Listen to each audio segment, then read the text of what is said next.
আজকে দেখাবো আপনাদেরকে 50 বছর পুরানা মসজিদের একটা নদী যে ভাঙে নাই, আল্লাহর কি রহমত। এই ভিডিওটা না দেখলে বুঝতে পারবেন না। দেখেন এই মসজিদটা যে আছে আমার পিছনে, এটা হলো 50 বছরের থেকেও বেশি পুরানা মসজিদ। এই মসজিদটা দেখেন, এখানে অনেক মুসল্লির নামাজ পড়ে। আল্লাহর কি রহমত, দেখেন এখানে নদীটা পুরো টার্নিং নিয়ে ঘুরে গেছে, কিন্তু এই মসজিদটাকে এখন পর্যন্ত কিছুই করে নাই, হেফাজতে আছে। আল্লাহর কি লীলা খেলা দেখতে পারবেন। এই দেখেন এই নদী, এই যে পুরা নদীর বাতা, এখানে দেখেন কি পানি হয়ে গেছে, ওখানে মাথাউরি ভেঙে গেছে, কিন্তু এই পুরানো মসজিদটা এখনো ভাঙে নাই।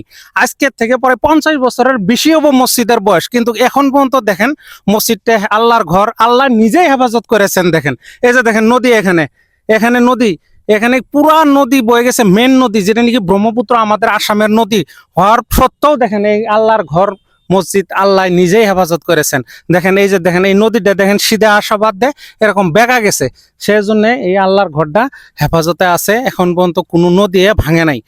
মসজিদটার আয়ও কিন্তু 50 বছরের থেকেও বেশি হবে। এই মসজিদটা কোথায় আছে জানেন আপনি? এই মসজিদটা আছে বিশ্বনাথ ডিস্ট্রিক্টের কলাগাটি গায়ের একটা মসজিদ। এখানে অনেক অনেক গায়ের মসজিদের মানুষগুলা আসে এখানে নামাজ পড়েন। সম্পূর্ণ গ্রাম ভেঙে চলে গেছে, নদী ভেঙে নিয়ে গেছে, কিন্তু এখন পর্যন্ত দেখেন এই মসজিদটা এখনো ভাঙে নাই।